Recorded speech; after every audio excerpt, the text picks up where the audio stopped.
नमस्कार दोस्तों, स्वागत है आपका आपके अपने चैनल महाविद्या एकेडमी में। हम प्राचीन भारत का इतिहास पढ़ रहे हैं ल्यूसेंट की किताब से, ल्यूसेंट जीके वाली किताब से, जिसमें अभी तक हम 2 वीडियो देख चुके हैं। लास्ट में हमने क्या देखा था, जो हम अलग अलग धर्म देख रहे थे। ठीक है, लास्ट हमने पारसी धर्म देखा था। अब जो आपको आज से टॉपिक स्टार्ट करना है वो आपका मगध राज का उत्कर्ष। इससे पहले आपकी मॉडर्न हिस्ट्री यानी कि आधुनिक भारत का इतिहास कंप्लीट हो चुका है, वो 3 वीडियो में है। इसके बाद आपके प्राचीन भारत के 2 वीडियो आ चुके हैं, ये प्राचीन भारत का तीसरा वीडियो है। और प्राचीन भारत कंप्लीट करने के बाद हम लोग मध्यकालीन भारत को पढ़ेंगे। चलिए देखते हैं मगध राज का उत्कर्ष। मगध के सबसे प्राचीन वंश के संस्थापक बृहदत्त था। ठीक है, का संस्थापक कौन था? बृहदत्त था। इसकी राजधानी गिरिब्रज यानी कि राजगृह थी। जरासंध बृहदत्त का पुत्र था। जरासंध कौन था? जरासंध बृहदत्त का पुत्र था। हर्यक वंश के संस्थापक बिंबिसार मगध की गद्दी पर 544 ईसा पूर्व में बैठा था। ये किसके अनुसार बताया गया है? ये बौद्ध ग्रंथों के अनुसार है। ठीक है, बौद्ध ग्रंथों के अनुसार जो हर्यक वंश का शासक था कौन? बिंबिसार। ये मगध की गद्दी पर 544 ईस्वी पूर्व में बैठा था। वह क्या था? वह बौद्ध धर्म का अनुयायी था। यह प्रथम भारतीय राजा था जिसने प्रशासनिक व्यवस्था पर बल दिया। ठीक है, कौन? बिंबिसार। आगे है, बिंबिसार ने बृहदत्त को हराकर अंग राज्य को मगध में मिला लिया था। ठीक है, बिंबिसार ने राजगृह का निर्माण कर उसे अपनी राजधानी बनाया था। बिंबिसार ने मगध पर करीब 52 वर्षों तक शासन किया। महात्मा बुद्ध की सेवा में बिंबिसार ने राज्यवैद्य जीवक को भेजा था। अवंती के राजा प्रद्योत जब पांडु रोग से ग्रसित थे, उस समय भी बिंबिसार ने जीवक को उनकी सेवा शुश्रूषा के लिए भेजा था। किसको भेजा था? जीवक को। बिंबिसार ने वैवाहिक संबंध स्थापित कर अपने साम्राज्य का विस्तार किया।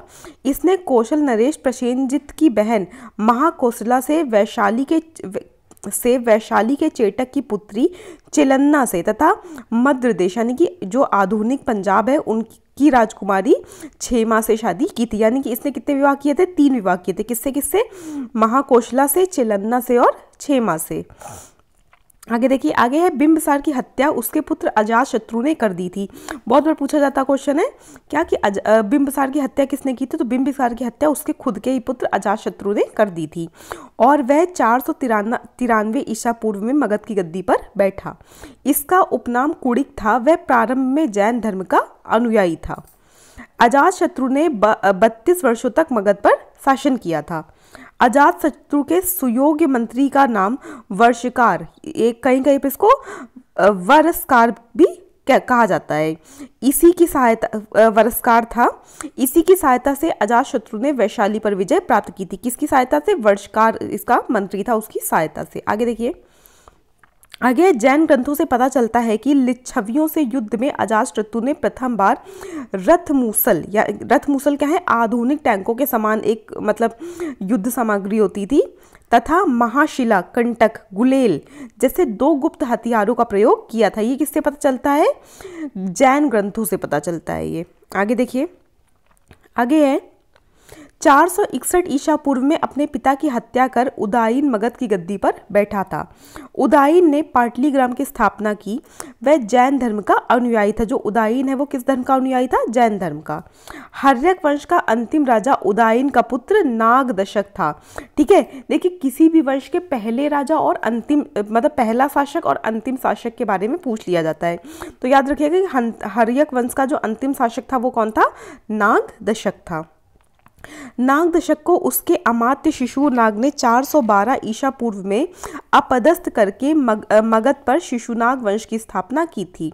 शिशुनाग ने अपनी राजधानी पाटलिपुत्र से हटाकर वैशाली में स्थापित की थी।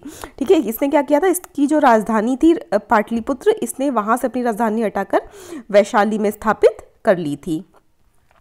शिशुनाग का उत्तराधिकारी कालाशोक पुनः राजधानी को पाटलिपुत्र ले गया। शिशुनाग वंश का अंतिम राजा नंदीवर्मन था। ठीक है, शिशुनाग वंश का अंतिम राजा कौन था? नंदीवर्मन।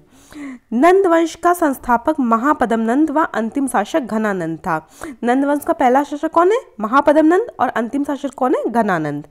यह सिकंदर का समकालीन था। इसे चंद्रगुप्त मौर्य ने युद्ध में पराजित किया और मगध पर एक नए वंश मौर्य वंश की स्थापना की थी। ठीक है, आगे देखिए, आगे सिकंदर के बारे में दिया हुआ है। सिकंदर का जन्म 356 ईस्वी पूर्व में हुआ था। उसका पिता फिलिप था। ठीक है, उसके पिता का क्या नाम है सिकंदर के? फिलिप। फिलिप 359 ईसा पूर्व में मकदूनिया का शासक बना। इसकी हत्या 329 ईसा पूर्व में कर दी गई थी। आगे देखिए, आगे सिकंदर अरस्तु का शिष्य था। सिकंदर किसका शिष्य था? सिकंदर अरस्तु यानी एरिस्टोटल का शिष्य था। यहां से देखना है आपको। सिकंदर ने भारत विजय का अभियान 326 ईसा पूर्व में प्रारंभ किया। सिकंदर का सेनापति सेल्यूकस निकेटर था। सिकंदर का सेनापति कौन था? Seleucus Nicator. सिकंदर को पंजाब के शासक पोरस के साथ युद्ध करना पड़ा, जिसे हाइडेस्पीज के युद्ध या झेलम का पुराना नाम क्या है? वितस्ता का युद्ध के नाम से जाना जाता है। सिकंदर की सेना ने व्यास नदी का प्राचीन नाम क्या है? विपाशा, और व्यास नदी का जो यूनानी नाम है वो हाइफसिस है, के पश्चिमी तट पर पहुंचकर उसे पार करने से इनकार कर दिया। ठीक है, जो सिकंदर की सेना ने व्यास नदी के पश्चिमी तट पर पहुंचकर उसे पार करने से क्या कर दिया था? इनकार कर दिया था। सिकंदर स्थल मार्ग द्वारा 325 ईसा पूर्व में भारत से लौटा था। सिकंदर की मृत्यु 323 ईसा पूर्व में बेबीलोन में 33 वर्ष की अवस्था में हो गई थी। सिकंदर का जल सेनापति का नाम निर्याकस था। जल सेनापति का इसका क्या नाम था? निर्याकस। सिकंदर का प्रिय घोड़ा बहुकेफला था। इसी के नाम पर इसने झेलम नदी के तट पर बहुकेफला नामक नगर बसाया था। देखिए, घोड़ा इतना प्रिय कि उसके नाम पर नगर बसा दिया, है ना। आगे देखिए, आगे यहाँ आपको पढ़ना है मौर्य साम्राज्य। ठीक है, मौर्य साम्राज्य आपका बहुत इंपॉर्टेंट है। अगर एंशिएंट हिस्ट्री से कहीं भी क्वेश्चन आता है तो मौर्य साम्राज्य से 1-2 क्वेश्चन जरूर आते हैं। मौर्य वंश का संस्थापक चंद्रगुप्त मौर्य का जन्म 345 ईस्वी पूर्व में हुआ था। मौर्य वंश का संस्थापक कौन था? चंद्रगुप्त मौर्य। इसका जन्म कब हुआ था? 345 ईस्वी पूर्व। जस्टिन ने चंद्रगुप्त मौर्य को सेंड्रोकोट्स कहा है, जिसकी पहचान विलियम जोन्स ने चंद्रगुप्त मौर्य से की है। सेंड्रोकोट्स किसने कहा है चंद्रगुप्त मौर्य को? जस्टिन ने। विशाखदत्त कृत मुद्रा राक्षस ने चंद्रगुप्त मौर्य के लिए वृषल, जिसका मतलब होता है निम्न कुल में उत्पन्न, शब्द का प्रयोग किया गया है। देखिए, मुद्रा राक्षस किसकी लिखी हुई कृति है? यह है विशाखदत्त की। आपसे ये भी क्वेश्चन पूछ लिया जाता है मैचिंग में कि मुद्रा राक्षस किसकी किताब है, तो यह है विशाखदत्त की। ठीक है, जो मुद्रा राक्षस है उसमें चंद्रगुप्त को वृषल कहा गया, यानी कि निम्न कुल में उत्पन्न हुआ व्यक्ति। फिर है घनानंद को हराने में चाणक्य के अन्य नाम है कौटिल्य और विष्णुगुप्त, ने चंद्रगुप्त मौर्य की मदद की थी, जो बाद में चंद्रगुप्त का प्रधानमंत्री बना। कौन? चाणक्य। इसके द्वारा लिखित पुस्तक अर्थशास्त्र है, जिसका संबंध राजनीति से है। बहुत फेमस है कि चाणक्य ने कौन सी पुस्तक लिखी थी? अर्थशास्त्र। नोट देख लीजिए, कौटिल्य ने अर्थशास्त्र में राज्य की प्रकृति का वर्णन किया है। उसने राज्य के 7 अंग बताए हैं। ये अंग हैं स्वामी, अमात्य, जनपद, दुर्ग, कोश, दंड, सेना और मित्र। इसे ही सप्तांग कहा गया है। पूछ लिया जाता है कि कौटिल्य का सप्तांग सिद्धांत क्या है, तो इसने क्या बताया था? इसने राज्य के 7 अंग बताए थे और उनके नाम बताए थे, स्वामी, अमात्य, जनपद, दुर्ग, कोश, दंड, सेना और मित्र। ठीक है, आगे देखिए, चंद्रगुप्त मगध की राजगद्दी पर 322 ईस्वी पूर्व में बैठा। चंद्रगुप्त जैन धर्म का अनुयायी था। किस धर्म का? जैन धर्म का। चंद्रगुप्त ने अपना अंतिम समय कर्नाटक के श्रवणबेलगोला नामक स्थान पर बिताया था। यानी कि अपने अंतिम समय में जब इसकी मृत्यु निकट थी तो ये कहाँ पर था? कर्नाटक के श्रवणबेलगोला नामक स्थान पर ये रहता था। चंद्रगुप्त ने 305 ईसा पूर्व में सेल्यूकस निकेटर को हराया था।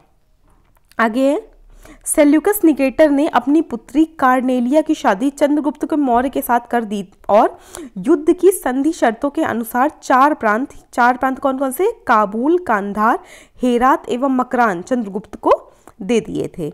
चंद्रगुप्त मौर्य ने जैनी गुरु भद्रबाहु से जैन धर्म की शिक्षा ली थी। पूछ लिया जाता है कि चंद्रगुप्त ने किससे जैन धर्म की दीक्षा ली थी, तो ये ली थी भद्रबाहु से। मेगस्थनीज सेल्यूकस निकेटर का राजदूत था, जो चंद्रगुप्त के दरबार में रहता था। मेगस्थनीज कौन था? मेगस्थनीज सेल्यूकस निकेटर का राजदूत था। और मेगस्थनीज की पुस्तक क्या है? देखिए, आई गया। मेगस्थनीज की पुस्तक है इंडिका। ठीक है। देखिए जितनी भी पीछे पुस्तकें आती जा रही हैं, जैसे आपकी मुद्रा राक्षस हो गई, विशाख दत्त की, इंडिका हो गई, मेगास्थनीज की, या कौटिल्य की अर्थशास्त्र हो गई, तो ये सब याद रखिएगा, ये आपसे मैचिंग में बहुत बार पूछा जाता है। देखिए मेगास्थनीज द्वारा लिखी पुस्तक इंडिका है। मेगास्थनीज के अनुसार सम्राट का जनता के सामने आने के अवसरों पर शोभा यात्रा के रूप में जश्न मनाया जाता है। उन्हें एक सोने की पालकी में ले जाया जाता है। उनके अंगरक्षक सोने और चांदी से अलंकृत हाथियों पर सवार रहते हैं। कुछ अंगरक्षक पेड़ों को लेकर चलते हैं। इन पेड़ों पर प्रशिक्षित तोतों का झुंड रहता है जो सम्राट के सिर के चारों तरफ चक्कर लगाता रहता है। राजा सामान्यतः हथियारबंद महिलाओं से घिरे होते हैं। ये सब किसमें लिखा है? ये सब लिखा है इंडिका में। उनके खाने से पहले खास नौकर उस खाने को चखते हैं। वे लगातार 2 रात तक एक ही कमरे में नहीं सोते थे। पाटलिपुत्र के बारे में क्या लिखा है? पाटलिपुत्र एक विशाल प्राचीर से घिरा है जिसमें 570 बुर्ज और 64 द्वार हैं। 2 और 3 मंजिल वाले घर लकड़ी और कच्ची ईंटों से बने हैं। राजा का महल भी काठ यानी कि लकड़ी का बना है जिसे पत्थर की नक्काशी से अलंकृत किया गया है। यह चारों तरफ से उद्यानों और चिड़ियों के लिए बने बसेरों से घिरा हुआ है। ठीक है, ये किसने लिखा है? ये सब लिखा है किसने? मेगास्थनीज ने लिखा है अपनी पुस्तक इंडिका में। आगे देखिए, आगे चंद्रगुप्त मौर्य और सेल्यूकस के बीच हुए युद्ध का वर्णन एप्पियानस ने किया है। प्लूटार्क के अनुसार चंद्रगुप्त ने सेल्यूकस को 500 हाथी उपहार में दिए थे। चंद्रगुप्त की मृत्यु 298 ईस्वी पूर्व में श्रवणबेलगोला में हो गई थी। श्रवणबेलगोला कहाँ है? कर्नाटक में उपवास द्वारा हुई थी। ठीक है, आगे देखिए बिंदुसार के बारे में। चंद्रगुप्त मौर्य का उत्तराधिकारी बिंदुसार हुआ जो 298 ईसा पूर्व में मगध की गद्दी पर बैठा था। इसे अमित्रघात के नाम से जाना जाता है। अमित्रघात का अर्थ होता है शत्रु विनाशक, यानी कि शत्रुओं का नाश करने वाला। बिंदुसार आजीवक संप्रदाय का अनुयायी था। बिंदुसार किस संप्रदाय को मानता था? ये आजीवक संप्रदाय को मानता था। अमित्रघात किसको कहते हैं? बिंदुसार का दूसरा नाम है। अमित्रघात का मतलब क्या होता है? अमित्रघात का मतलब होता है शत्रु का विनाशक, शत्रु विनाशक। आगे देखिए, आगे नोट है, आजीवक संप्रदाय की स्थापना मखलीपुत्र गोशाल ने की थी। आजीवक संप्रदाय की स्थापना किसने की थी? मखलीपुत्र गोशाल ने। फिर है वायु पुराण में बिंदुसार को भद्रसार या वारीसार कहा गया है। जो वायु पुराण है इसमें बिंदुसार को क्या कहा गया है? भद्रसार या वारीसार। स्ट्रैबो के अनुसार सीरियन नरेश एंटियोकस ने बिंदुसार के दरबार में डाइमेकस नामक राजदूत भेजा। इसे ही मेगास्थनीज का उत्तराधिकारी माना जाता है। आगे देखिए, जैन ग्रंथों में बिंदुसार को सिंहसेन कहा गया है। जैन ग्रंथ में बिंदुसार के लिए क्या नाम यूज किया जाता है? सिंहसेन। आगे देखिए,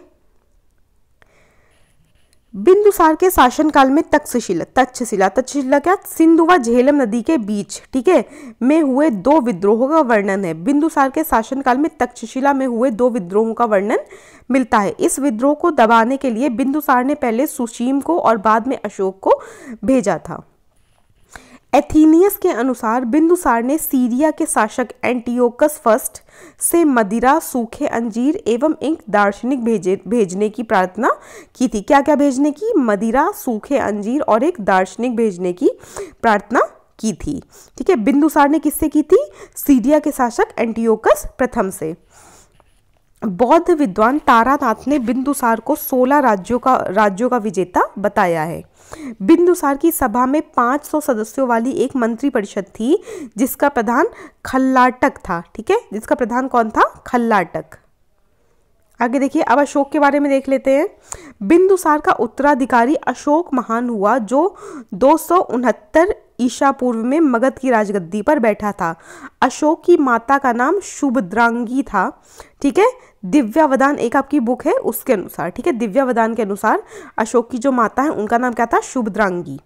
एक तरफ देखिए यहाँ मौर्य प्रांत दिए हैं, उनकी राजधानी दी है, देख लीजिए।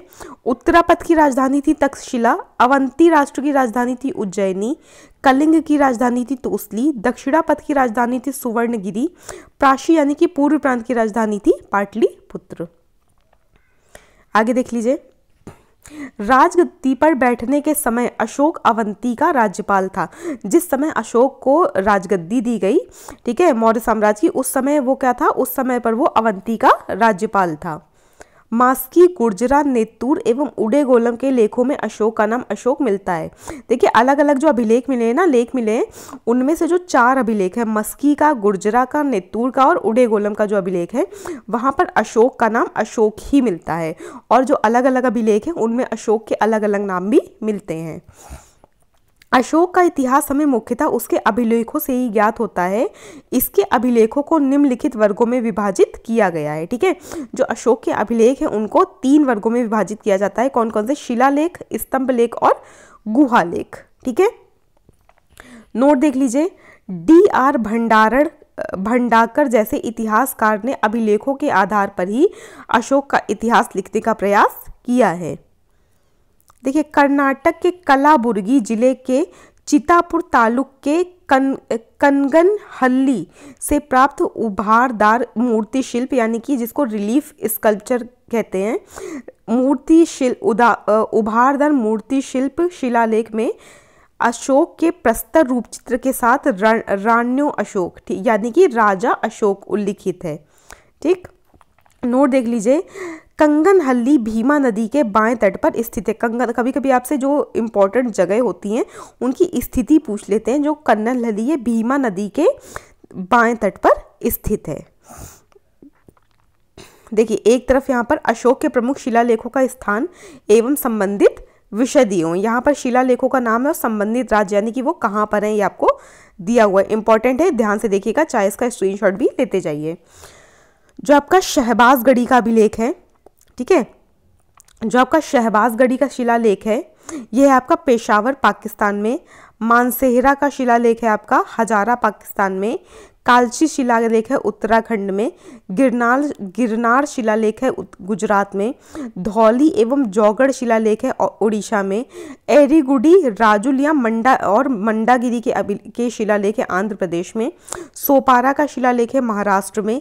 रूपनाथ तथा गुर्जरा का शिलालेख है मध्य प्रदेश में। सासाराम का शिलालेख है बिहार में।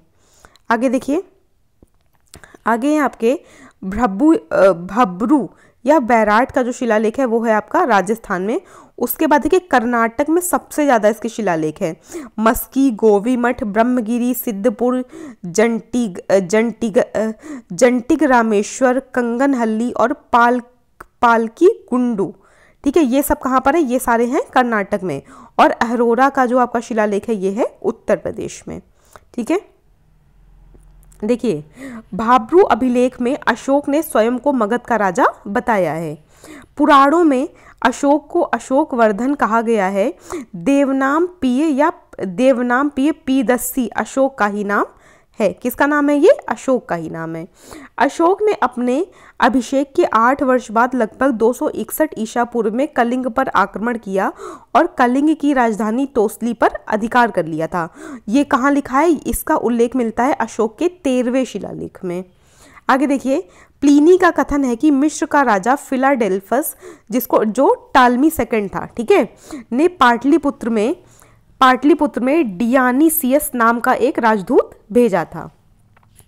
उपगुप्त नामक बौद्ध भिक्षु ने अशोक को बौद्ध धर्म की दीक्षा दी थी।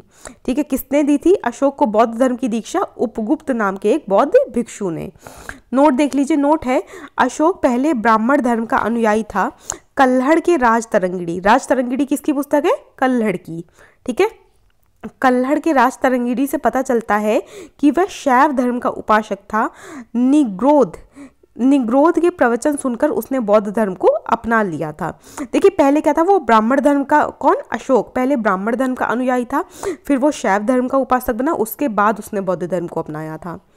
अशोक एक उपासक के रूप में अपने राज्याभिषेक के 10वें वर्ष बोधगया की, 12वें वर्ष निगाली सागर की एवं 20वें वर्ष में लुम्बिनी की यात्रा की थी। ठीक है, अशोक ने एक उपासक के रूप में, जब इसके राज्याभिषेक हो गया था, राज्याभिषेक का जब 10वां वर्ष चल रहा था तब ये बोधगया गया था, जब 12वां वर्ष गया था तब ये निगाली सागर गया था, और जब 20वां वर्ष चल रहा था तब ये लुम्बिनी गया था यात्रा करने। अहरोरा लेख में घोषणा की गई कि अशोक व्यक्तिगत रूप से बौद्ध धर्म का अनुयायी था। रुम्मनदेई स्तंभ अभिलेख और निगाली सागर स्तंभ अभिलेख बौद्ध मत में अशोक की आस्था का स्पष्ट प्रमाण देते हैं। अशोक के प्रमुख शिलालेख एवं उनमें वर्णित विषय देख लीजिए। अशोक का जो पहला शिलालेख है उसमें क्या है, इसमें देखिए बहुत बार पूछा था, बहुत इंपॉर्टेंट है, बहुत ध्यान से देखिएगा। पहला जो शिलालेख है इसमें पशु बलि की निंदा की गई है। जो अशोक का दूसरा शिलालेख है, मनुष्य व पशु दोनों की चिकित्सा व्यवस्था का उल्लेख है। किसमें? दूसरे शिलालेख में। तीसरे शिलालेख में क्या है? तीसरे शिलालेख में इसमें राजकीय अधिकारियों को यह आदेश दिया गया है कि वे हर 5वें वर्ष के उपरांत दौरे पर जाएं। इसमें कुछ धार्मिक नियमों का भी उल्लेख मिलता है। चौथे शिलालेख में देखिए, इसमें भेरी घोष की जगह धम्म घोष की घोषणा की गई है। पांचवा शिलालेख में इसमें धर्म महामात्रों की नियुक्ति की जानकारी मिलती है। किस शिलालेख से मिलती है? पांचवें शिलालेख से धर्म महामात्रों के नियुक्ति की जानकारी मिलती है। छठे शिलालेख में इसमें आत्मनियंत्रण की शिक्षा दी गई है। पूछ लिया जाता है कि आत्मनियंत्रण की शिक्षा किस शिलालेख में है, तो यह है छठवें शिलालेख में। सातवें और आठवें शिलालेख में क्या है? सातवें और आठवें शिलालेख में अशोक की तीर्थ यात्राओं का उल्लेख मिलता है। नवें शिलालेख में देखिए, इसमें सच्ची भेंट तथा सच्चे शिष्टाचार का उल्लेख मिलता है। 10वां शिलालेख, इसमें अशोक ने आदेश दिया है कि राजा तथा उच्च अधिकारी हमेशा प्रजा के हित में सोचें।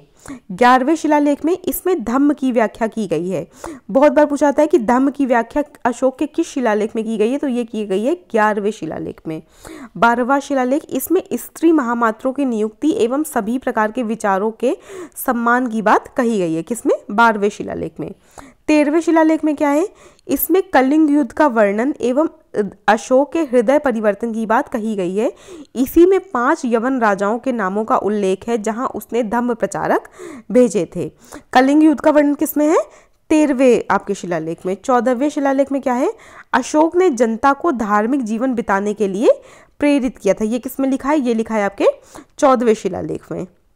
आगे देखिए, आगे है, अशोक ने आजीविकों को रहने हेतु बराबर की पहाड़ियों में 4 गुफाओं का निर्माण कराया, जिनका नाम है, उन 4 जो आपकी गुफाएं हैं उनका क्या नाम है? कर्ज, चौपार, सुदामा और विश्व झोपड़ी। ठीक है, ये किसके लिए बनवाई थी अशोक ने? आजीविकों के रहने के लिए बराबर की पहाड़ियों में। अशोक के पौत्र दशरथ ने आजीविकों को नागार्जुन गुफा प्रदान की थी। अशोक के 7वें स्तंभ लेख में आजीविकों का उल्लेख किया गया है तथा महामात्रों को आजीविकों के हितों का ध्यान रखने के लिए कहा गया है। आगे देखिए, आगे है, अशोक ने बौद्ध धर्म के प्रचार के लिए अपने पुत्र महेंद्र एवं पुत्री संघमित्रा को श्रीलंका भेजा। बौद्ध परंपरा और उनके लिपियों के अनुसार अशोक ने 84,000 स्तूपों का निर्माण कराया था। पूछ लिया जाता है कि अशोक ने कितने स्तूपों का निर्माण किया था, तो लगभग 84,000 स्तूपों का निर्माण कराया था। भारत में शिलालेख का प्रचलन सर्वप्रथम अशोक ने किया था। ठीक है, शिलालेख का प्रचलन किसने शुरू किया था? अशोक ने। देखिए आगे आपका अर्थशास्त्र में वर्णित तीर्थ दिए हुए हैं। ठीक है, मंत्री, प्रधानमंत्री, पुरोहित, धर्म एवं दान विभाग का प्रधान। पुरोहित क्या होता था? धर्म एवं दान विभाग का प्रधान होता था। सेनापति सैन्य विभाग का प्रधान होता था। युवराज यानी कि राजपुत्र, राजा का बेटा। द्वारिक राजकीय द्वार रक्षक होता था। अंतर्वेदिक यानी कि अंतःपुर का अध्यक्ष होता था। ये समाहर्ता ये आय का संग्रह करता होता था। सन्निधाता ये राजकीय कोषाध्यक्ष होता था। प्रशासता ये कारागार का अध्यक्ष होता था। ठीक है, प्रदेष्टी ये कमिश्नर होता था। पौर ये नगर का कोतवाल होता था। व्यवहारिक ये प्रमुख न्यायाधीश होता था। नायक नगर रक्षा का अध्यक्ष होता था। कर्मांतिक ये उद्योगों एवं कारखानों का अध्यक्ष होता था। ठीक है, उसके बाद देख लीजिए मंत्रिपरिषद। ठीक है, इसका अध्यक्ष और दंडपाल क्या कौन होता था? सेना का सामान एकत्र करने वाला कौन होता था? दंडपाल। दुर्गपाल क्या था? दुर्ग का रक्षक। अंतपाल क्या था? सीमावर्ती दुर्गों का रक्षक होता था अंतपाल, यानी कि जहां से राज्य का अंत होता है, यानी कि जो राज्य की सीमाएं हैं, सीमावर्ती दुर्गों का रक्षक। देखिए पॉइंट देख लीजिए, अशोक के शिलालेखों में ब्राह्मी, खरोष्टी, ग्रीक एवं अरमाइक लिपि का प्रयोग हुआ है। ग्रीक एवं अरमाइक लिपि का अभिलेख अफगानिस्तान से, खरोष्टी लिपि का अभिलेख शहबाजगढ़ी एवं मानसेरा कहाँ है? शहबाजगढ़ी और मानसेरा का है पाकिस्तान के पेशावर के निकट उत्तर पश्चिम में, ठीक है, से, और शेष भारत से ब्राह्मी लिपि के अभिलेख मिलते हैं। खरोष्टी लिपि दाईं से बाईं ओर लिखी जाती है। देखिए खरोष्टी लिपि कैसे लिखी जाती है? ऐसे, इधर से इधर ऐसे लिखी जाती है। आगे देखिए, आगे है अशोक के अभिलेखों को 3 भागों में बांटा जा सकता है, शिलालेख, स्तंभलेख और गुहालेख। अशोक के शिलालेख की खोज 1750 ईस्वी में पाद्रेटी फैंथेलर ने की थी। इनकी संख्या 14 है। अशोक के अभिलेख पढ़ने में सबसे पहली सफलता 1837 में जेम्स प्रिंसेप को हुई थी। पूछा था कि सबसे पहले अशोक के अभिलेख किसने पढ़े थे? तो ये पढ़े थे जेम्स प्रिंसेप ने। अशोक के स्तंभ लेखों की संख्या 7 है जो केवल ब्राह्मी लिपि में लिखी गई हैं। ये 6 अलग अलग स्थानों से प्राप्त हुए हैं, ठीक है। जो अशोक के अभिलेख हैं 7 जो स्तंभ लेख हैं वो आपको कहाँ कहाँ से मिलते हैं?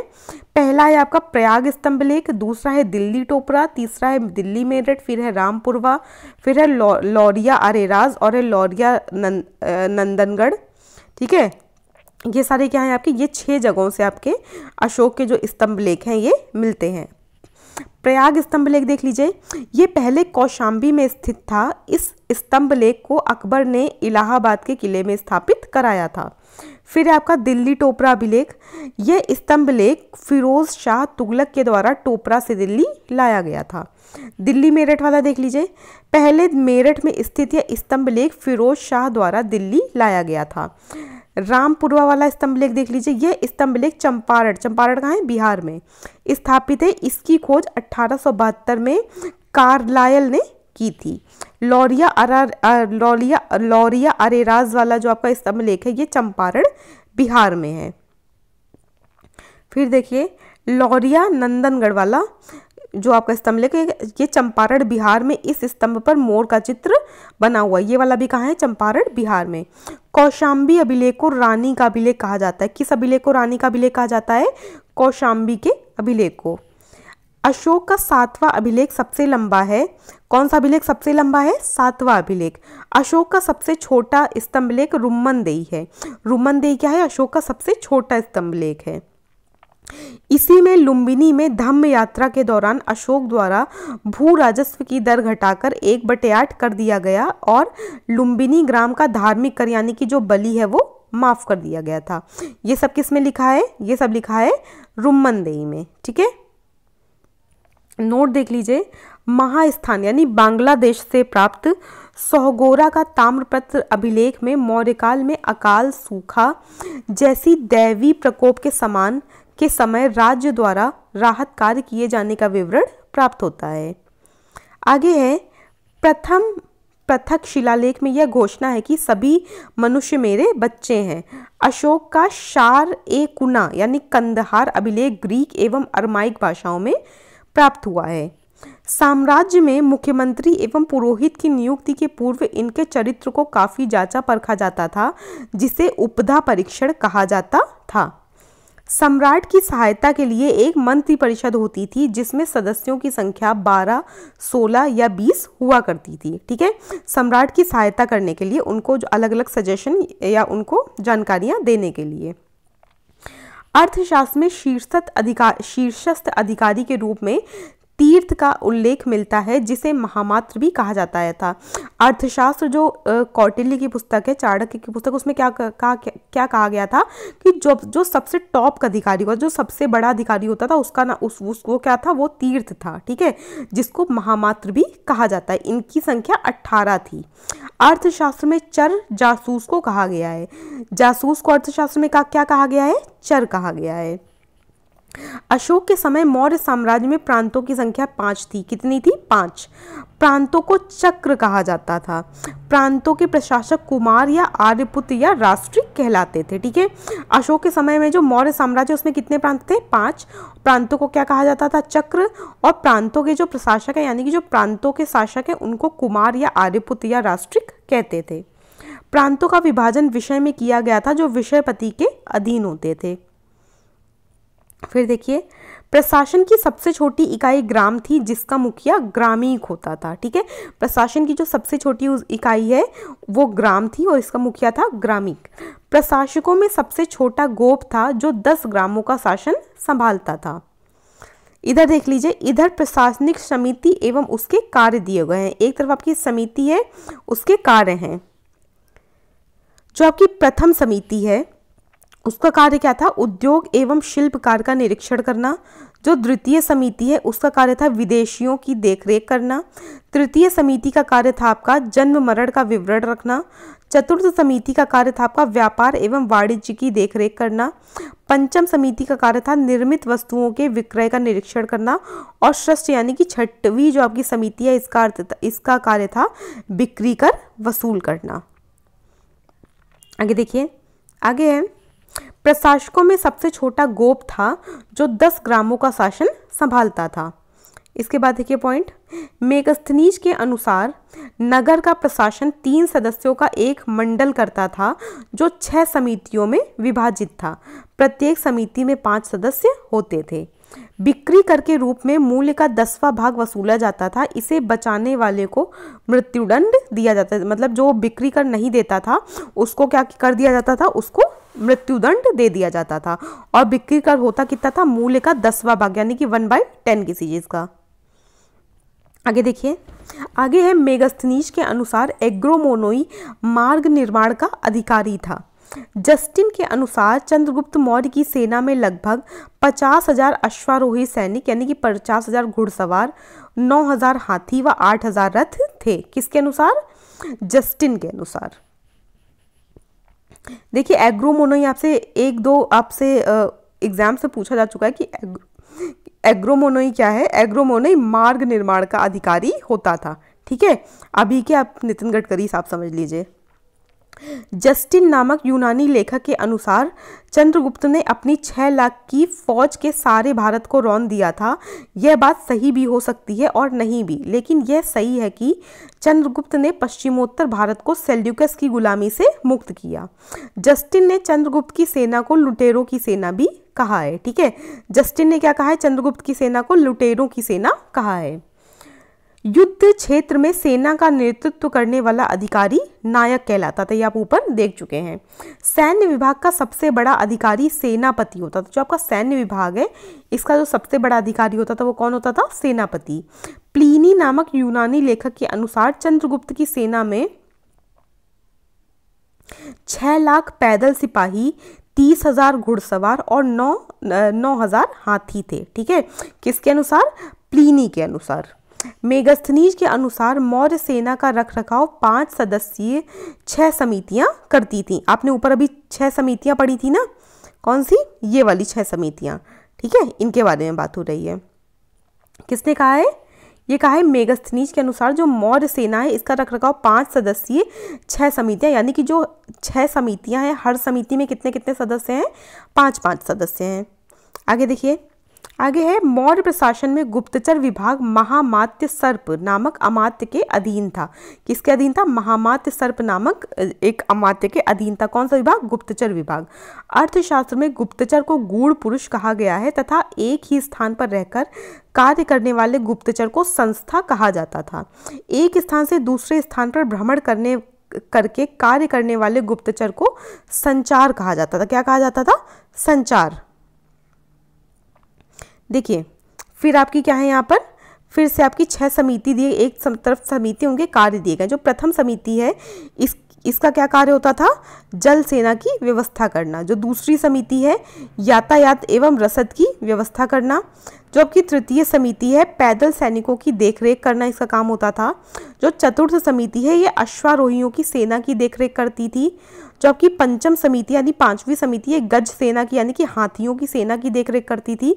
और जो षष्ठ यानी कि 6वीं समिति है ये रथ सेना की देखरेख करती थी। ठीक है, एक सेकंड, ये जो मेगस्थनीज वाला है ना ये इन समितियों की बात कर रहा है, जो ऊपर वाली है वो आपकी अलग है। आगे देख लीजिए, आगे, अशोक के समय जनपदीय न्यायालय के न्यायाधीश को राजुक कहा जाता था। क्या कहा जाता था? जनपदीय न्यायालय के न्यायाधीश को राजुक कहा जाता था। आगे देखिए, आगे है सरकारी भूमि को सीता भूमि कहा जाता था। बिना वर्षा के अच्छी खेती होने वाली भूमि को अदेव मात्रक कहा जाता था। मौर्य काल में द्रोण अनाज के माप के लिए होता था। क्या होता था? द्रोण किसके लिए? अनाज के माप के लिए। मेगास्थनीज ने भारतीय समाज को 7 वर्गों में विभाजित किया है। वो 7 वर्ग कौन कौन से हैं? दार्शनिक, किसान, अहिर, कारीगर, सैनिक, निरीक्षक एवं सभासद। ये क्या है? उसने 7 वर्ग बताए हैं। स्वतंत्र वेश्यावृत्ति को अपनाने वाली महिला रूपा जीवा कहलाती थी। ठीक है, जो अपनी मन से वेश्यावृत्ति को अपना लेती थी। नंद वंश के विनाश करने में चंद्रगुप्त मौर्य ने कश्मीर के राजा परवतक, ठीक है, परवतक से सहायता प्राप्त की थी। आगे देखिए, आगे आपका मौर्य शासन 137 वर्षों तक रहा। भागवत पुराण के अनुसार मौर्य वंश में 10 राजा हुए, जबकि वायु पुराण के अनुसार 9 राजा हुए। ठीक है, दोनों में क्या है? डिस्प्यूट है। भागवत कहती है कि मौर्य वंश ने 10 राजाओं का शासन देखा है, जबकि वायु पुराण कहता है कि मौर्य वंश में 9 राजा हुए थे। मौर्य वंश का अंतिम शासक कौन था? बृहदत्त था। इसकी हत्या करके इसके सेनापति पुष्यमित्र शुंग ने 185 ईसा पूर्व में कर दी। इसकी हत्या इसके सेनापति पुष्यमित्र शुंग ने 185 ईसा पूर्व में कर दी थी और मगध पर शुंग वंश की नींव डाली थी। ठीक है, बृहदत्त का सेनापति कौन था? पुष्यमित्र शुंग। इसी ने इसकी हत्या की थी और मगध जो आपका वंश समाप्त करके इसने शुंग वंश की नींव डाली थी। नोट है आपका, अशोकाराम विहार पाटलिपुत्र में था। कहाँ था? पाटलिपुत्र में। आगे यहाँ है आपका ब्राह्मण साम्राज्य। जो आपका पुष्यमित्र शुंग था, ये क्या था? ये ब्राह्मण था और बृहदत्त की हत्या करके इसने मगध वंश को समाप्त करके फिर क्या किया था? शुंग वंश की स्थापना की थी। देखिए, फिर अब आपको क्या पढ़ना है? शुंग एवं कर्ण वंश पढ़ना है। पुष्यमित्र शुंग, जिसने मगध पर शुंग वंश की नींव डाली थी, ब्राह्मण जाति का था। शुंग शासकों ने अपनी राजधानी विदिशा में स्थापित की थी। शुंगों ने जो अपनी राजधानी है कहाँ बनाई थी? विदिशा में। इंडो यूनानी शासक मीनांडर को पुष्यमित्र शुंग ने पराजित किया था। फिर है, पुष्यमित्र शुंग ने 2 बार अश्वमेध यज्ञ किया। इनके लिए पतंजलि ने अश्वमेध यज्ञ कराए थे। यानी कि जो पुष्यमित्र शुंग ने जो 2 अश्वमेध यज्ञ कराए थे, इनको आयोजित किसने किया था? ये करवाए थे आपके पतंजलि ने। ठीक है, भरहूत स्तूप का निर्माण पुष्यमित्र शुंग ने करवाया था। पूछ लिया जाता है, इंपॉर्टेंट है। भरहूत स्तूप का निर्माण किसने कराया था? पुष्यमित्र शुंग ने। शुंग वंश का अंतिम शासक देवभूति था। इसकी हत्या 73 ईसा पूर्व में वासुदेव ने कर दी और मगध की गद्दी पर कर्ण वंश की स्थापना की थी। ठीक है, जो शुंग वंश है इसका लास्ट जो शासक है वो कौन था? देवभूति था। और कर्ण वंश के शासक मतलब फिर किसने? वासुदेव ने इसकी हत्या कर दी। वहां से शुंग वंश को समाप्त करके इसने कण्व वंश की स्थापना कर दी थी। कण्व वंश का अंतिम शासक सुशर्मा था। कण्व वंश का पहला शासक कौन है? वासुदेव। और अंतिम शासक कौन है? सुशर्मा। ठीक है, ऐसे ही शुंग वंश का प्रथम शासक कौन है? पुष्यमित्र शुंग। और अंतिम शासक कौन है? देवभूति। ये सब चीजें याद रखिएगा, पूछ ली जाती हैं आपसे। फिर आपको देखना है सातवाहन वंश। ठीक है, अब आपको क्या देखना है? अब आपको सातवाहन वंश देखना है। देखिए शिमुक ने 60 ईसा पूर्व में सुशर्मा की हत्या कर दी और सातवाहन वंश की स्थापना की थी। किसने? शिमुक ने। सातवाहन कहाँ का था? आंध्र वंश। ठीक है, आंध्र वंश शासकों ने अपनी राजधानी प्रतिष्ठान कहाँ? गोदावरी नदी के किनारे स्थापित की। प्रतिष्ठान महाराष्ट्र के औरंगाबाद जिले में स्थित है। ठीक है, कहाँ है? प्रतिष्ठान आपका महाराष्ट्र के औरंगाबाद जिले में स्थित है, गोदावरी नदी के तट पर। सातवाहन वंश के प्रमुख शासक थे कौन कौन? शिमुक, जो इसका पहला शासक था जिसने इसकी नींव रखी थी। शातकर्णी, गौतमी पुत्र शातकर्णी, वशिष्ठी पुत्र पुलुवामी और यज्ञऋषि शातकर्णी, ये सब क्या हैं? सातवाहन वंश के प्रमुख शासक हैं। शातकर्णी ने 2 अश्वमेध यज्ञ तथा 1 राजसूय यज्ञ किया था। किसने? शातकर्णी ने। आगे देखिए, आगे है सातवाहन शासकों के समय के प्रसिद्ध साहित्यकार हाल एवं गुणाढ्य थे। हाल ने गाथा सप्तपदी तथा गुणाढ्य ने वृहत कथा नामक पुस्तकों की रचना की थी। सातवाहन ने चांदी, तांबे, शीशा मतलब शीशे के सर्वाधिक सिक्के थे, पोटीन और कांसे की मुद्राओं का प्रचलन किया था। सातवाहनों ने चांदी के सिक्के चलाए, तांबे के सिक्के चलाए, शीशे के सिक्के चलाए, पोटीन के सिक्के चलाए और कांसे के सिक्के चलाए, और इसमें से सबसे ज्यादा शीशे के सिक्के चलाए। ठीक है, सातवाहन अपना सिक्का ढालने में जिस शीशे का इस्तेमाल करते थे उसे रोम से मंगाया जाता था। ब्राह्मणों को भूमि अनुदान देने की प्रथा का आरंभ सातवाहन शासकों ने ही सर्वप्रथम किया था। भूमिदान का सर्वप्राचीन पुरालेखीय प्रमाण शताब्दी ईसा पूर्व के सातवाहनों के नानाघाट अभिलेख में मिलता है, जिसमें अश्वमेध यज्ञ में एक गांव दान देने का उल्लेख है। आगे देखिए, आगे है सातवाहनों की राजकीय भाषा प्राकृत एवं लिपि ब्राह्मी थी। ठीक है, सातवाहनों की जो राजकीय भाषा थी ये क्या थी? प्राकृत, और इसकी लिपि क्या थी? ब्राह्मी लिपि। सातवाहनों में हमें मात्र तंत्रात्मक ढांचे का आभास मिलता है। उनके राजाओं का नाम उनकी माताओं के नाम पर लिखने की प्रथा थी, जैसे गौतमी पुत्र, वशिष्ठी पुत्र। लेकिन सातवाहन राजकुल पितृतंत्रात्मक था, क्योंकि राज सिंहासन का उत्तराधिकारी पुत्र ही होता था। ठीक, आगे देखिए, आगे सातवाहन शासकों ने ग्रामीण क्षेत्रों में प्रशासन का काम गौल्मिक को सौंपा था। गौल्मिक एक सेना टुकड़ी का प्रधान होता था, जिसमें 9 रथ, 9 हाथी, 25 घोड़े, 45 पैदल सैनिक होते थे। सातवाहनों की महत्वपूर्ण स्थापत्य कृतियां हैं, ये इंपॉर्टेंट है, देख लीजिए। कार्ले का चैत्य इन्होंने बनवाया था, किसने? सातवाहनों ने। अजंता एवं एलोरा की गुफाओं का निर्माण करवाया था, एवं अमरावती कला का विकास किया था, किसने? सातवाहनों ने। सातकर्णी एवं अन्य सभी सातवाहन शासक दक्षिणापथ के स्वामी कहे जाते हैं। किसके स्वामी? दक्षिणापथ के स्वामी कहे जाते हैं। आगे देखिए, आंध्र प्रदेश के गुंटूर जिले में स्थित धरणीकोट नामक स्थान सातवाहन युग में धान्य कटक नाम से विख्यात था। यह अमरावती के निकट था। यह कुछ काल तक सातवाहनों की राजधानी रहा। इस नगर की प्रसिद्धि का कारण इसका महत्वपूर्ण व्यापारिक मंडी होना था। यह सातवाहन साम्राज्य के पूर्वी भाग की सबसे बड़ी मंडी थी। यहाँ से उत्तर तथा दक्षिण को अनेक व्यापारिक मार्ग गुजरते थे। ठीक है, क्या होते थे? यहाँ से उत्तर के लिए और दक्षिण के लिए बहुत सारे जो व्यापारिक मार्ग, जिन मार्गों से व्यापार होता है, वो गुजरते थे। महासंधियों के अधीन यह एक प्रमुख बौद्ध केंद्र के रूप में समृद्ध हुआ, क्योंकि वहां के समृद्ध व्यापारियों ने स्तूपों एवं अन्य बौद्ध स्मारकों का निर्माण करवाया था। नोट देख लीजिए, सातवाहन राज्य ने उत्तर और दक्षिण के बीच सेतु का काम किया था। ठीक है, आगे देखिए, आगे है आपका चेदी राजवंश। ठीक है, कलिंग से संबंधित। क्या है ये? चेदी राजवंश।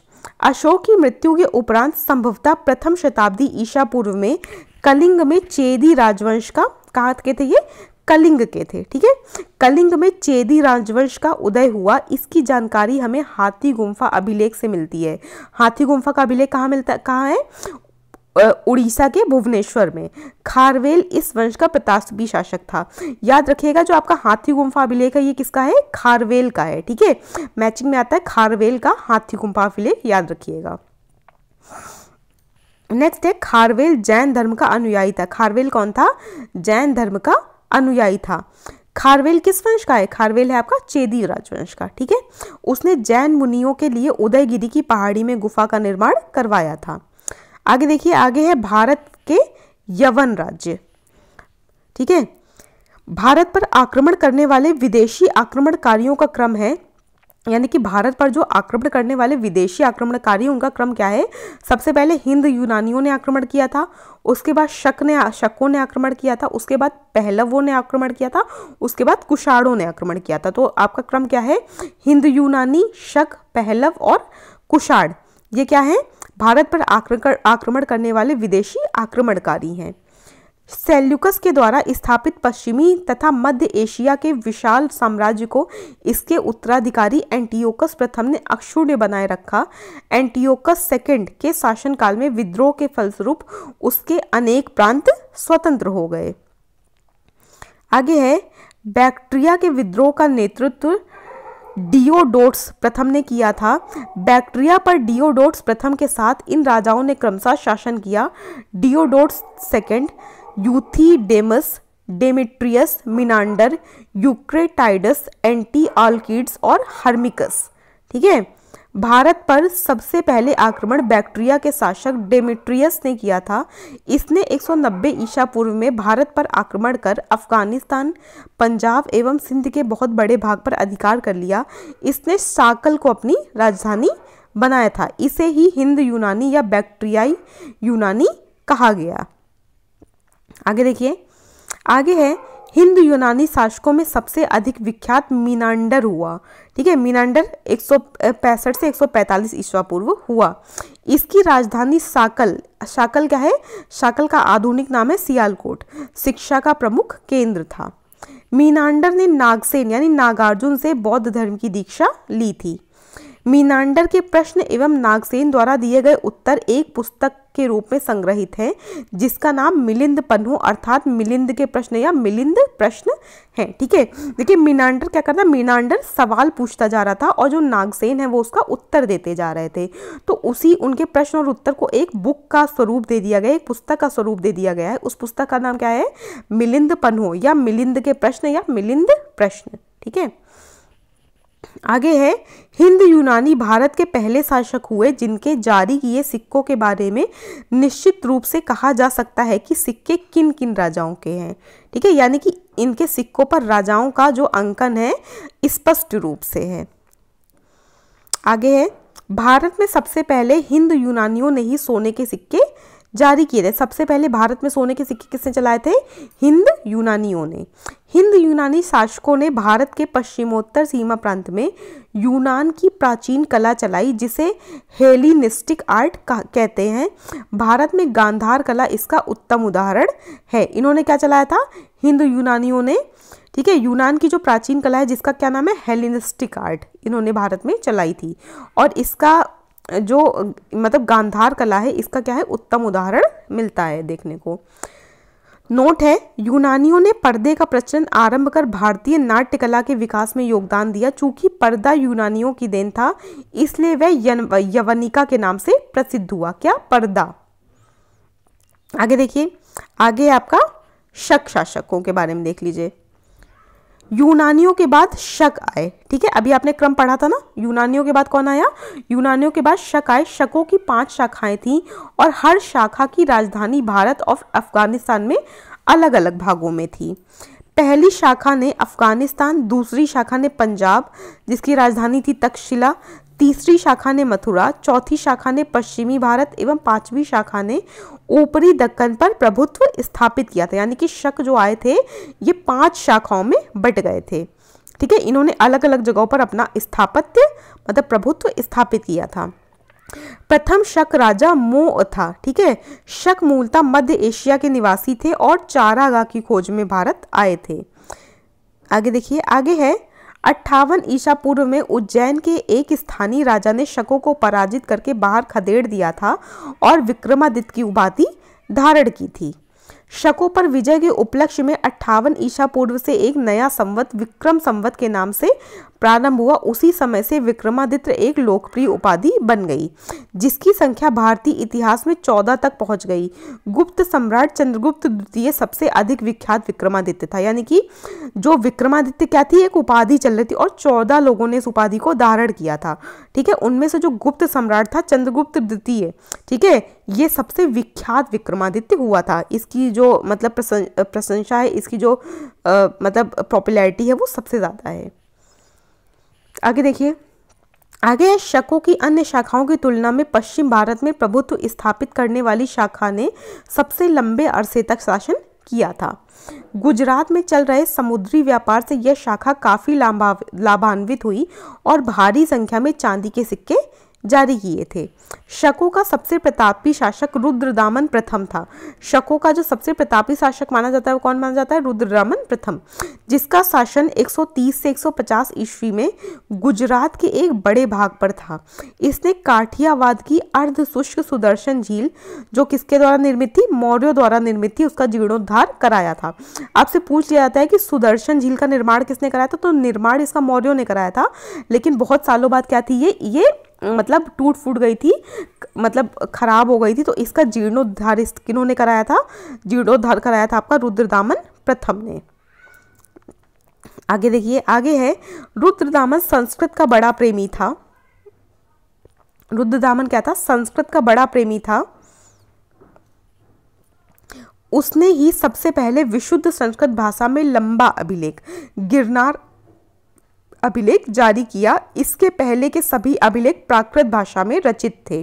ठीक है, ये क्या था? इसको संस्कृत बहुत पसंद थी, संस्कृत बहुत प्रिय थी इसको, तो इसने क्या किया था? विशुद्ध भाषा में जो पहला जो अभिलेख लिखा गया संस्कृत भाषा में वो कौन सा था? गिरनार अभिलेख था। ठीक है, और गिरनार अभिलेख के पहले के जो सारे अभिलेख है ये किस भाषा में मिलते हैं? प्राकृत भाषा में मिलते हैं। तो 2-3 क्वेश्चन पहले तो देख लीजिए।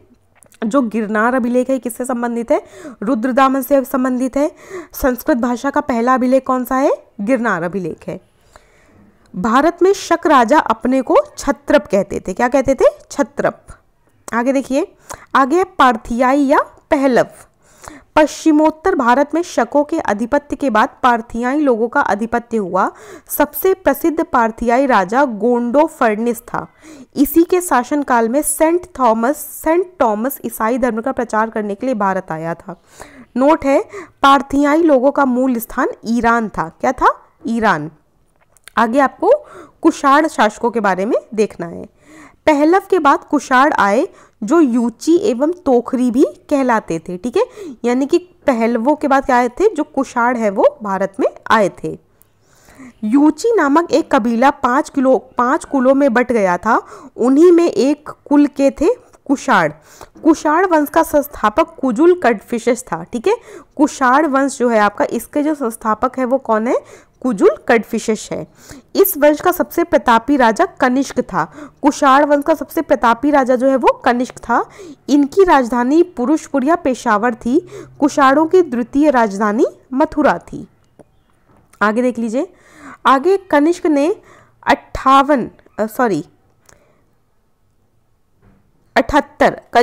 78 ईस्वी गद्दी पर इसके बैठने का समय है। कनिष्क ने 78 ईस्वी में एक संवत चलाया जो शक संवत कहलाता है। आपसे पूछ रहा था कि शक संवत किसने चलाया था? कनिष्क ने चलाया था।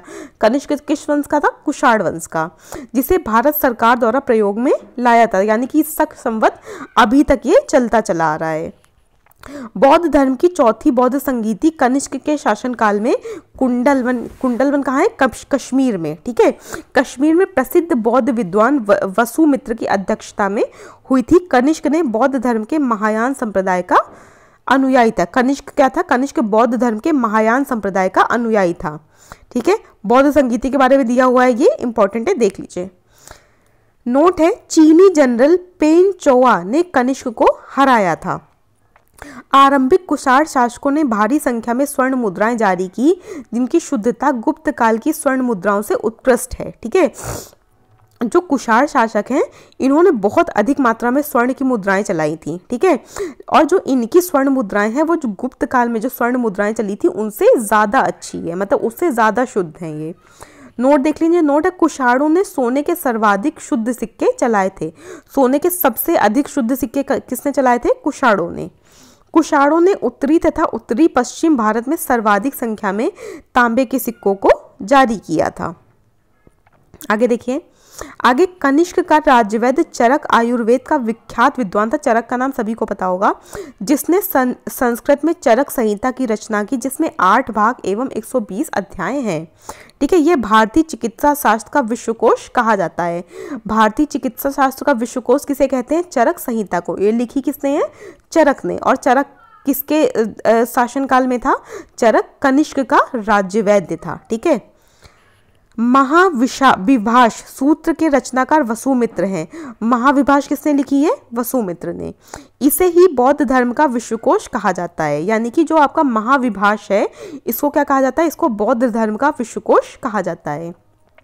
कनिष्क के राजकवि अश्वघोष ने बौद्धों का रामायण बुद्धचरित की रचना की थी। कनिष्क का जो राजकवि था अश्वघोष, इसने बौद्धों का रामायण जिसका क्या नाम है? बुद्धचरित, इसकी रचना की थी। वसुमित्र, पार्श्व, नागार्जुन, महाचेत और संघरच भी कनिष्क के दरबार की विभूति थे, यानी इसके दरबार के प्रमुख लोग थे ये। भारत का आइंस्टीन नागार्जुन को कहा जाता है। इनकी पुस्तक माध्यमिक सूत्र, इसमें नागार्जुन ने सापेक्षता का सिद्धांत दिया है। ठीक है, भारत का आइंस्टीन किसे कहते हैं? नागार्जुन को। और नागार्जुन की पुस्तक क्या है? माध्यमिक सूत्र। माध्यमिक सूत्र में नागार्जुन ने प्रमुख चीज क्या बताई है? सापेक्षता का सिद्धांत। ठीक है, कनिष्क की मृत्यु 102 ईस्वी में हो गई थी। कुषाण वंश का अंतिम शासक वासुदेव था। ठीक है, आगे देखिए, कुषाण राजा देवपुत्र कहलाते थे। यह उपाधि कुषाणों ने चीनियों से ली थी। आगे देखिए, आगे गांधार शैली एवं मथुरा शैली का विकास कनिष्क के शासनकाल में हुआ था। मथुरा संग्रहालय में कुषाण कालीन मूर्तियों का संग्रह अधिक मात्रा में है। गांधार कला के लिए तक्षशिला प्रसिद्ध है। गांधार कला के लिए क्या प्रसिद्ध है? तक्षशिला। रेशम मार्ग पर नियंत्रण रखने वाले शासकों में सबसे प्रसिद्ध कुषाण थे। कुषाण साम्राज्य में मार्गों पर सुरक्षा का प्रबंध था। रेशम मार्ग का आरंभ कनिष्क ने कराया था। किसने कराया था? कनिष्क ने। नोट देख लीजिए, नोट आपका फर्स्ट है, रेशम बनाने की तकनीक का आविष्कार सबसे पहले चीन में हुआ था। ठीक है, और नोट 2 है आपका, मथुरा साटक नामक विशेष प्रकार के वस्त्र का निर्माण केंद्र था। ठीक है, मथुरा जो है साटक नाम का एक विशेष प्रकार का वस्त्र होता था, उसका निर्माण केंद्र था। और जो रेशम बनाने की तकनीक है उसका सबसे पहले आविष्कार किसने किया था? चीन में हुआ था। कुषाण काल में सबसे अधिक विकास वास्तुकला के क्षेत्र में हुआ था। इसी काल में बुद्ध की खड़ी प्रतिमा का निर्माण हुआ था। आगे देख लीजिए, आगे है आपका संगम युग। संगम युग के बारे में आपको देखना है। ऐतिहासिक युग के प्रारंभ में दक्षिण भारत का क्रमबद्ध इतिहास, जिसे हम साहित्य से ऐतिहासिक युग के प्रारंभ में दक्षिण भारत का क्रमबद्ध इतिहास हमें जिस साहित्य से ज्ञात होता है उसे संगम साहित्य कहा जाता है। उसे क्या कहा जाता है? एक सेकंड,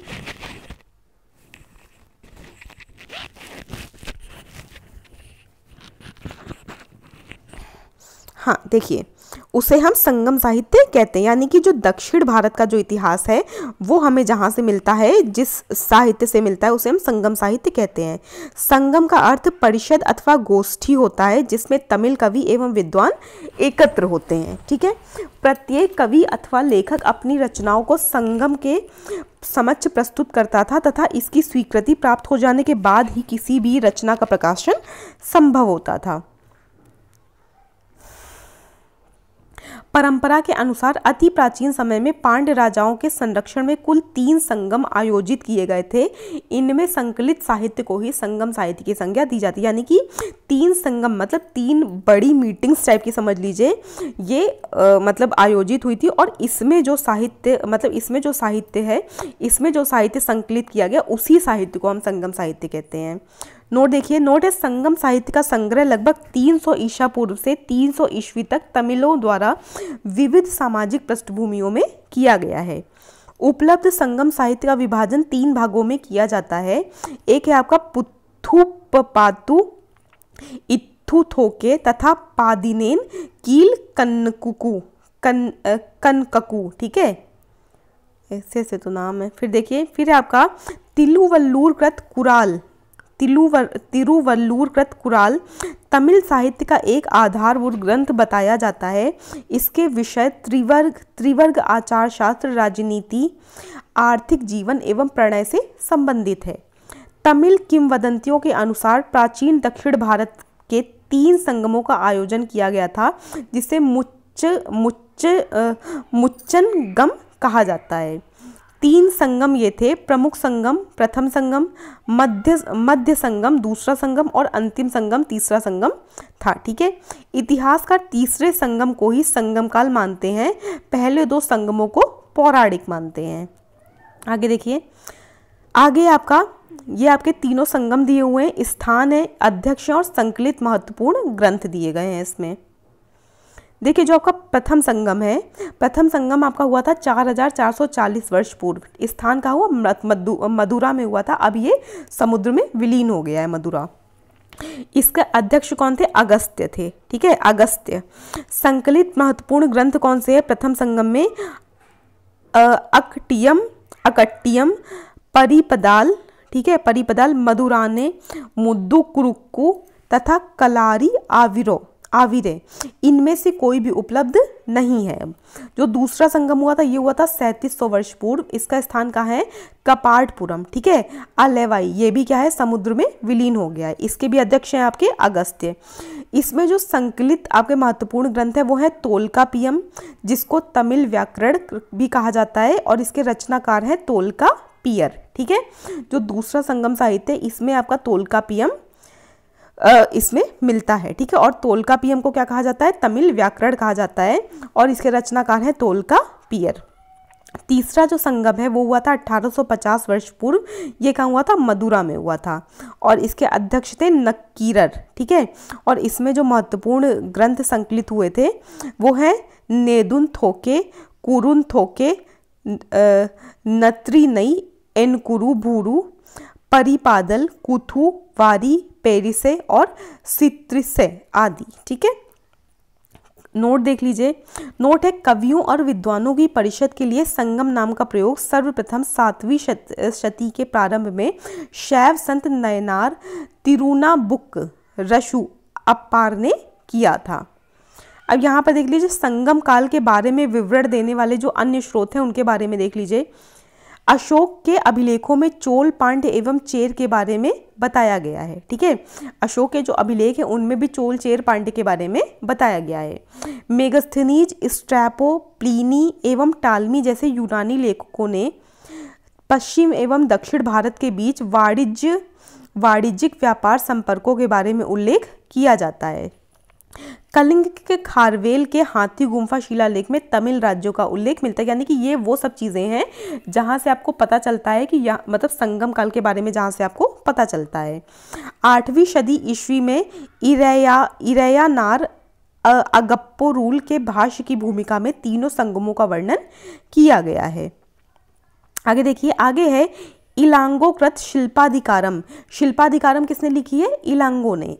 शिल्पाधिकारम का मतलब होता है पायलों का गीत। एक उत्कृष्ट रचना है जो तमिल जनता में राष्ट्रीय काव्य के रूप में मानी जाती है। इसमें 30 सर्ग हैं जिन्हें 3 दंडों में लिपिबद्ध किया, 3 खंडों में लिपिबद्ध किया गया है। ठीक है, यानी कि इसमें 30 सर्ग हैं किसमें? शिल्पाधिकारम में, और वो 3 खंडों में है। ये बौद्ध रुझान वाला महाकाव्य है। इसमें कावेरी पट्टन के कोवलन, उनकी पत्नी कड़ग्गी एवं नर्तकी माधवी की प्रेम कहानी है। किसमें? शिल्पाधिकारम में। शिल्पाधिकारम लिखी किसने है? इलांगो ने। मदुरा के बौद्ध धर्मावलंबी व्यापारी सीतले सत्यनार ने मणि मेकले की रचना की। ठीक है, जो मदुरा के बौद्ध स्वावलंबी व्यापारी थे कौन? सीतले सत्यनार। ठीक है, सीतले सत्यनार थे। उन्होंने किसकी रचना की थी? मणि मेकलई की। इसमें 30 सर्गों के अतिरिक्त एक प्रस्तावना भी है जिसमें जैन प्रभाव है। इसमें राजकुमार उदय कुमारन एवं मणि मेकले, ठीक है, मणि मेकले कोवलन एवं नर्तकी माधवी की पुत्री की प्रेम कहानी है। जो आपकी मणि मेकले है वो कौन है? कोवलन एवं नर्तकी माधवी की पुत्री है। तो जो आपका यह है क्या? मणि मेकले, इसमें राजकुमार उदयन और मणि मेकले की क्या है? प्रेम कहानी है। इस ग्रंथ की कहानी दार्शनिक एवं शास्त्रार्थ संबंधी बातों के लिए बनाई गई है। इसका महत्व मुख्यतः धार्मिक है। नीलकंठ शास्त्री के अनुसार यह बौद्ध लेखक दिगनार की कृति न्याय प्रवेश पर आधारित है। आगे देखिए, आगे है जीवक चिंतामणि, संगम काल के बहुत बाद की रचना है। इसकी रचना का श्रेय जैन भिक्षु तिरुत्तक देवर को दिया जाता है। कहा जाता है कि तिरुत्त देवर पहले चोल राजकुमार था जो बाद में जैन भिक्षु बन गया था। तोल्कापियम तमिल व्याकरण है। 5वीं सदी के बाद बहुत सी तमिल रचनाएं नैतिक एवं दार्शनिक उद्देश्यों से लिखी गई। इसमें तिरुवल्लुवार की तिरुकुरल सबसे प्रसिद्ध है। नोट है आपकी, राम कथा के अनेक तमिल संस्करण हैं जिसमें सबसे प्रसिद्ध कंबन की ई रामावतारम है। ठीक है, जो आप ई रामावतारम किसने लिखी है? कंबन ने लिखी है। आगे देखिए, आगे है संगम साहित्य के काव्य को दो श्रेणियों में बांटा गया है, अकम और पुरम। ठीक है, अकम काव्यों का मूल विषय प्रेम प्रसंग है, जबकि जो पुरम काव्यों का विषय है ये युद्ध है। जो आपके संगम साहित्य हैं के जो काव्य हैं इनको दो भागों में बांट दिया था, एक को अकम और एक को पुरम कहते हैं। अकम का मतलब है प्रेम प्रसंग, अकम वो चीज़ है जिसमें प्रेम प्रसंग लिखे हैं, और पुरम में क्या लिखा है? पुरम में युद्धों के बारे में लिखा है। संगम साहित्य में हमें तमिल प्रदेश के 3 राज्यों चोल, चेर तथा पांड्य का विवरण प्राप्त होता है। उत्तर पूर्व में चोल, दक्षिण पश्चिम में चेर तथा दक्षिण पूर्व में पांड्य राज्य स्थित था। संगम युगीन राज्यों में सर्वाधिक शक्तिशाली चोलों का राज्य था। वह पेन्नार तथा दक्षिणी वेल्लूर नदियों के बीच स्थित था। इसका सबसे प्रतापी राजा कारिकाल था। ठीक है, करिकाल था। फिर है करिकाल ब्राह्मण मतानुयायी था और इसने ब्राह्मण धर्म को राजकीय संरक्षण प्रदान किया था। पत्तिनपाले में करिकाल के जीवन और सैन्य अधिग्रहण को दर्शाया गया है। संगम साहित्य के विभिन्न कविताओं में वेड़ी युद्ध का उल्लेख मिलता है, जिसमें करिकाल ने पांड्य तथा चेर सहित 11 राजाओं को पराजित किया था। उसने पुहार या कावेरी पत्तनम शहर की स्थापना की और अपनी राजधानी उरैयूर से कावेरी पत्तनम में स्थानांतरित की थी। इसने कावेरी नदी के मुहाने पर बांध बनवाया तथा सिंचाई करने के लिए नहरों का निर्माण करवाया था। पेरुना नुद्दे पादे में कारिकाल को संगीत के सप्त स्वरों का विशेषज्ञ कहा गया है। आगे देखिए, आगे है संगम युग का दूसरा राज्य चेरों का था, जो आधुनिक केरल प्रांत में स्थित था। इस राज्य में कुछ प्रमुख राजा हुए। वो प्रमुख राजा कौन से हैं? उदयनजिरल, नेंजुजिरल आदन, सेनगुट्टुवन। ठीक है, ये क्या थे? ये आपके आधुनिक केरल प्रांत, ये क्या थे? ये राज्य के कुछ प्रमुख राजा थे।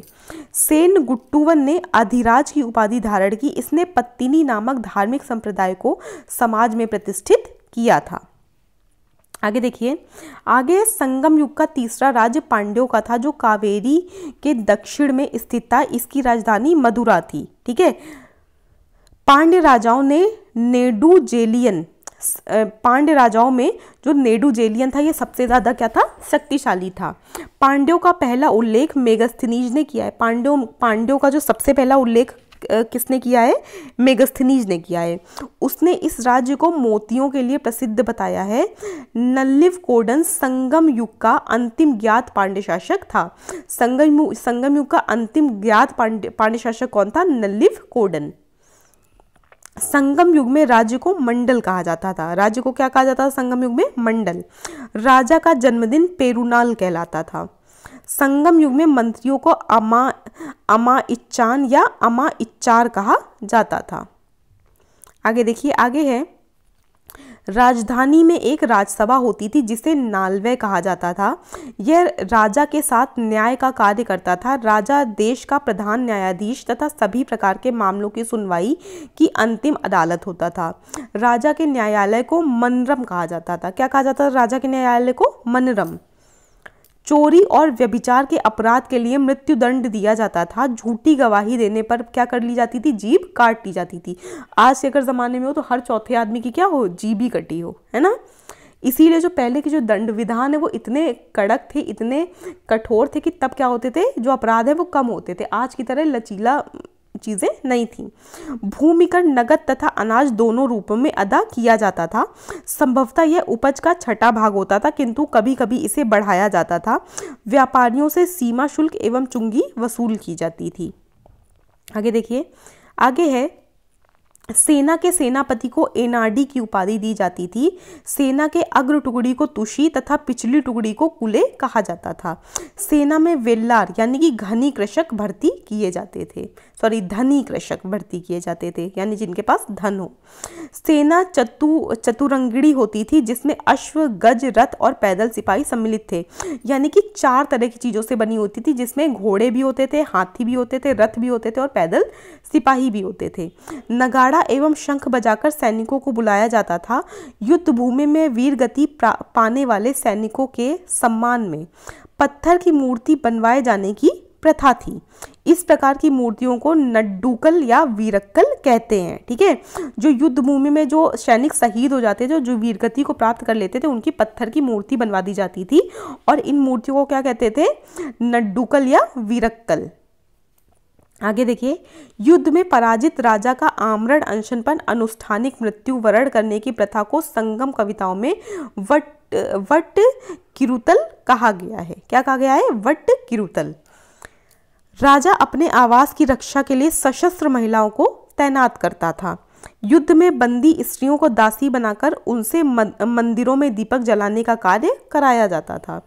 फिर आपके संगम काल में समय जानने के लिए जल घड़ी का प्रयोग किया जाता था। एक बार किसी एग्जाम में पूछा गया क्वेश्चन है ये कि जल घड़ी का प्रयोग किस समय में किया जाता था। फिर उसमें दिया था संगम काल में, मतलब 3-4 ऑप्शन थे, तो याद रखिए कि संगम काल में जल घड़ी का प्रयोग किया जाता था।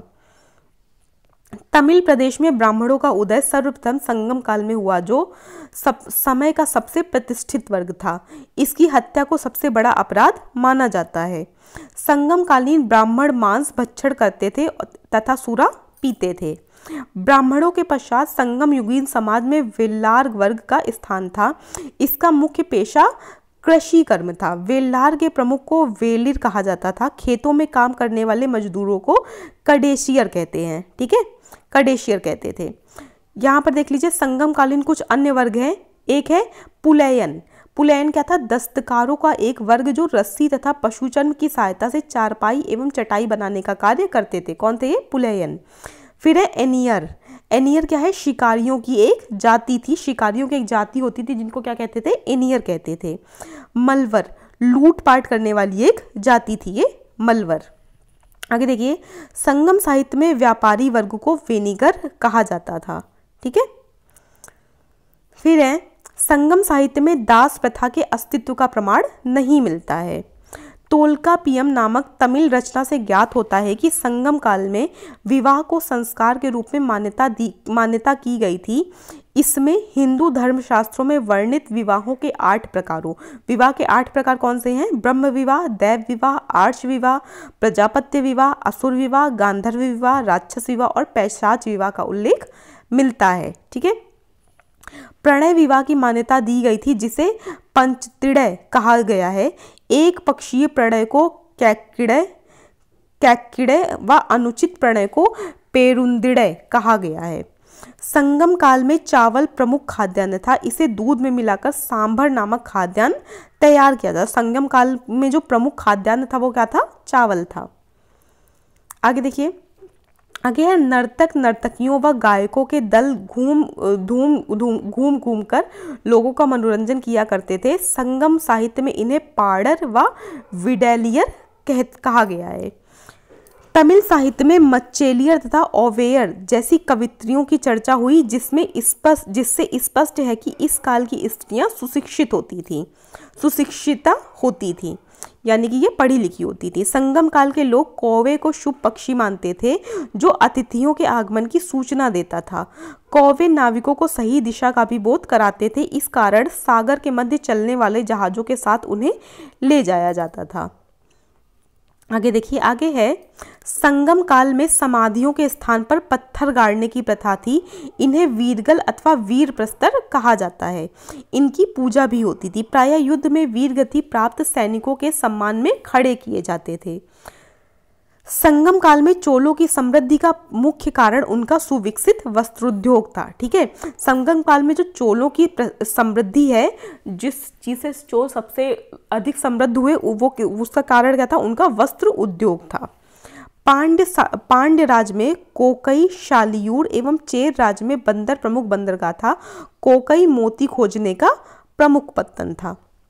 आगे देखिए, आगे है कोरोमंडल समुद्र तट पर पुदुचेरी से 3 किलोमीटर दक्षिण में स्थित अरिकामेडु चोल वंश का एक प्रमुख बंदरगाह था। इस बंदरगाह से रोम के साथ व्यापार होता था। 1945 में हुई यहाँ की खुदाई से एक विशाल रोमन बस्ती का पता चला है। यहाँ मन्नकों के निर्माण का कारखाना भी था। पेरिप्लस में अरिकामेडु को पेडोक कहा गया है। ठीक है, पेरिपल्स मतलब आपने पहले वीडियो में देखा था, पेरिपल्स ऑफ द अरेथ्रियन सी नामक एक आपकी पुस्तक थी। नोट, संगम काल में ही मिस्र के एक नाविक हिप्पोलस ने मानसूनी हवाओं के सहारे बड़े जहाजों के सीधे समुद्र पार कर सकने की विधि के सहारे, ठीक है, मानसूनी हवाओं के सहारे बड़े जहाजों से सीधे समुद्र पार कर सकने की जो विधि है वो खोजी थी। तमिल देश का प्राचीन देवता मुरुगन था। कालांतर में उसका नाम सुब्रह्मण्य हो गया था और स्कंद कार्तिकेय के साथ उसका तादम्य स्थापित कर दिया गया था। हिंदू धर्म में स्कंद कार्तिकेय को शिव पार्वती का पुत्र माना गया है। स्कंद का नाम कुमार भी है और तमिल भाषा में मुरुगन शब्द का यही अर्थ होता है। मुरुगन का प्रतीक मुर्गा माना जाता है। मुरुगन का प्रतीक क्या माना जाता है? मुर्गा। तथा उसके विषय में यह मान्यता थी कि उसे पर्वत पर क्रीड़ा करना अत्यंत प्रिय है। उसका अस्त्र बर्छा था। कुरुवस नामक एक पर्वतीय जनजाति की स्त्री को मुरुगन की पत्नियों में माना गया है। आगे देखिए, आगे है स्त्री को फिर है आपका वर्ण की सामाजिक वर्गीकरण संगम कवियों को ज्ञात था। जो वर्ण का जो सामाजिक वर्गीकरण है ये संगम कवियों को ज्ञात था, वो इसके बारे में जानते थे। संगम साहित्य में पवित्र या जादुई शक्तियों में विश्वास जताया गया है जिसे अन्नकू कहा जाता है। आगे देखिए, फिर है आपका गुप्त साम्राज्य। चलिए, वीडियो काफी लंबा हो रहा है, तो जो गुप्त साम्राज्य इसके बारे में हम नेक्स्ट वीडियो में देखेंगे और वो आपका एंशिएंट हिस्ट्री यानी कि जो आपका प्राचीन भारत है वो इसका लास्ट पार्ट होगा। वीडियो अच्छी लगी हो तो प्लीज़ लाइक, शेयर और सब्सक्राइब करना मत भूलिएगा। प्लीज़ चैनल को ज़्यादा से ज़्यादा सब्सक्राइब करते जाइए और ये जो सीरीज़ है ये कंटिन्यू रहेगी। देखिए, जितने भी आपके वनडे एग्जाम्स होते हैं, अभी आप सबको जैसे पता ही होगा कि आपका जो यूपी कांस्टेबल वाला एग्जाम था वो भी आपका टल गया है आगे के लिए, वो भी आपका 6 महीने में होना है। जो आपका आरओ है वो भी होना है, यूपी पीसीएस है, ये सारे जो एग्जाम होने हैं, देखिए सभी में आपको डेप्थ में पढ़ना होता है। लेकिन जो एग्जाम है ना वो आपका, जब तक आपको फैक्ट्स नहीं याद होंगे तब तक आप ये एग्जाम्स नहीं निकाल सकते। और फैक्ट्स के लिए ल्यूसेंट से अच्छी किताब कोई भी नहीं है, ठीक है। कोई आपको कितने भी बड़ी बड़ी मैराथन पढ़ा दे, कुछ पढ़ा दे, लेकिन जब तक आप किताब नहीं पढ़ेंगे तब तक आप एग्जाम को क्वालिफाई नहीं कर पाएंगे। इसलिए ज़्यादा से ज़्यादा अच्छे से पढ़िए और देखते जाइए। वीडियो देखने के लिए थैंक यू सो मच।